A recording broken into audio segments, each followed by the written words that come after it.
सारी सारी कहानी जो है ना, पाकिस्तान से इंडिया पहुंचने तक की, वो फरहान खोलेगा सारी बातें। अपने बाप को बिल्कुल। बताएगा, गुलाम हैदर को बताएगा कि क्या हुआ क्या नहीं हुआ।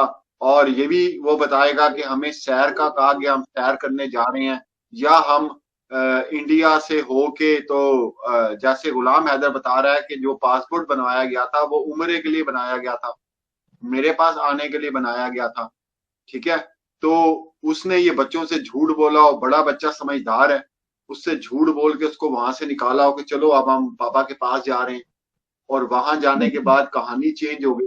ये सारी हकीकतें जो हैं, ये सारी हकीकतें कौन खोलेगा? फरहान खोलेगा। बिल्कुल। फरहान बताएगा। समझदार। आपने देखा होगा एक वीडियो किसी बहन ने डाला था, उसमें ये बोल रही थी उससे कि कुछ हिंदू धर्म के बारे में। वो बोला था, अरे उससे बड़ी वाली से, अरे हम बेवकूफ, मैं तो मुस्लिम हूँ, मैं क्यों ये पढ़ूं कुछ। अब मुझे ध्यान नहीं आ रहा कुछ ऐसे हिंदू धर्म के लिए। जब बच्चे शुरू से उनका धर्म मुस्लिम है, उनको जबरदस्ती मतलब इस तरीके से जो ये करवा रही है, वो कहीं से सही थोड़ी ना है। वो तो उनकी पैदाइश पाकिस्तान की है, उनके सारे अपने पर पाकिस्तान में उनका मुल्क है।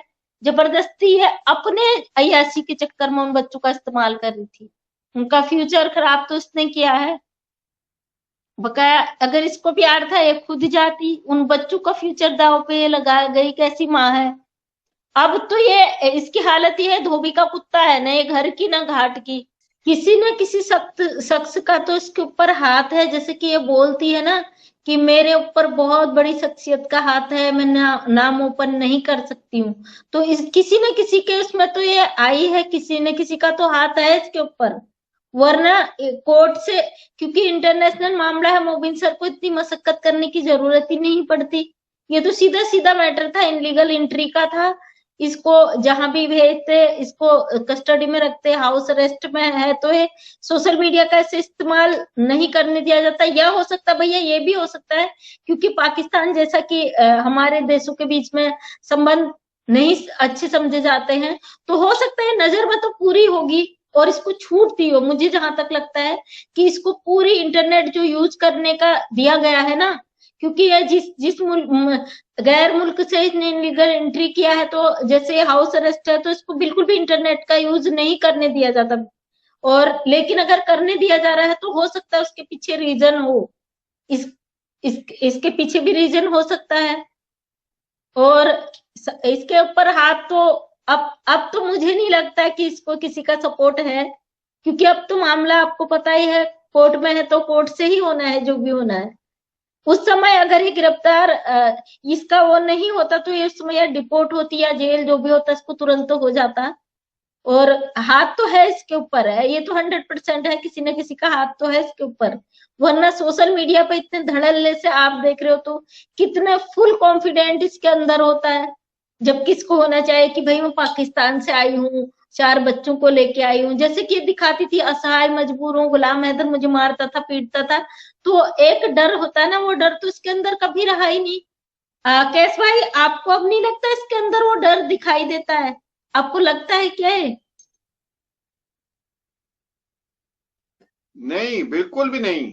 इसमें डर होता तो मैंने आपको पहले बताया था कि इसके तो जब स्टार्ट में ही शुरू हुई थी ना, जिसकी वजह से जितने भी पत्रकार थे इंडिया के, जितने भी बड़े चैनल थे, वो बार बार यही सवाल उठाई जा रहे थे कि इतना कॉन्फिडेंस के अंदर आया कहां से।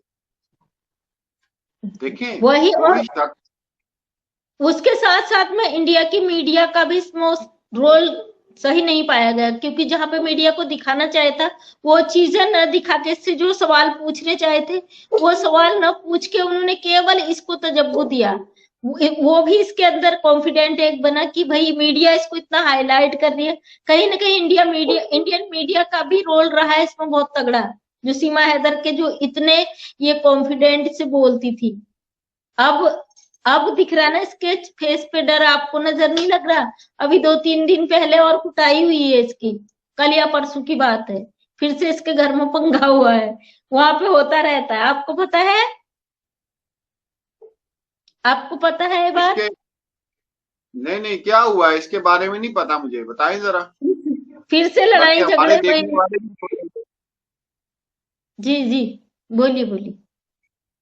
अभी फिर से हुआ है इसका, लप्पू का, इसका नेत्रपाल का, इनका फिर से पंगा हुआ है। फिर से लड़ाई झगड़े हुए हैं इनके घर में। और गुलाम हैदर के जो बच्चे हैं, वो बच्चे अपने पिता से मिलने की जिद कर रहे हैं। वो कह रहे हैं कि हमें अपने अब्बू के पास जाना है। ये जो मैंने सुना, बिल्कुल खास व्यक्ति से ही सुना मैंने कि उसके गुलाम हैदर के जो, आज मैंने वीडियो डाला है इन पे दोनों टॉपिक पे, वो बच्चे भी जिद कर रहे हैं कि हमें अपने मुल्क जाना, अपने अब्बू के पास जाना है। अब जब गुलाम हैदर भाई आएंगे ना, उनके सामने जब बच्चे होंगे, तो तब पता चलेगा कि इसकी हालत क्या होती है। इसको तब पता चलेगा अपना कि भाई मैंने क्या गुनाह किया है। बिल्कुल इसी तरह। और ये अभी नहीं, इसकी कुटाई तो डेली होती है, हर दूसरे तीसरे दिन के बाद। वो तो और रोज का है, जब हालात इसको डोज मिलता रहता है बीच बीच में। वो तो इसको आदत भी हो गई होगी अब। बीच में इसको आदत पड़ चुकी है अब डोज लेने की। अगर इसको डोज ना मिले तो इसके खुद दिमाग कुलबुलाने लगता है कि कौन सा उत्पात मचाऊं। ये मजबूर हो गई ना अपने आदत से। जब दीदी ये 4 दिन के लिए गायब हो जाए ना, उस वक्त आप समझ जाया करें इसकी ठीक ठाक जो है ना, इसको कूटा गया। और फिर जब बिल्कुल। ये हालात ठीक होते हैं, तो छत पे बैठ के वीलॉग बना देती है। इसने वो फिर ये पुराने वीडियो डालती है उस बीच, जब इसकी कुटाई होती है तो ये पुराने वीडियो उठा के डालती है, ताकि लोगों को पता ना चले। और सारे चैनल पे एक ही वीडियो उठा के डाल देती, लोगों को पता चल जाता भैया इसने गड़बड़ कर दी है। इसके ये बिल्कुल। जो खबर है ना, अच्छा। मुझे इसी के नोएडा के बगल में ही कोई रहती है, मेरी फ्रेंड है, उसकी जानने वाली वहां पे रहती है, जहां पे उसके बच्चों को से भी वो मिलती रहती है। और बच्चे, क्योंकि बच्चे तो देखो मासूम है, वो तो अड़ोस पड़ोस में भी जाते हैं। वो तब वो बच्चे आपस में बात करते होंगे कि हमारे साथ क्या हो रहा है। आपने देखा होगा, 2 बच्चियों को तो दिखाती, उसके बड़े बच्चे नहीं दिखाई देते किसी भी वीडियो में। ये लाती ही नहीं है उनको। अगर लाएगी उतना ही कि उनका शक्ल दिखा सके, एक आध शब्द। और मुझे तो लगता है गुलाम हैदर का जो बड़ा बेटा है और जो बेटी है बड़ी वाली, वो कभी आती ही नहीं है कैमरा के आगे। 2 छोटे बच्चे आते, क्योंकि उन्हें पता ही नहीं है कुछ, बेचारों को, छोटे मासूम बच्चे हैं। जो बड़े समझदार बच्चे, वो कभी कैमरा के आगे नहीं आते, कभी भी। आपने देखा है भाई उनको कभी कैमरा के आगे?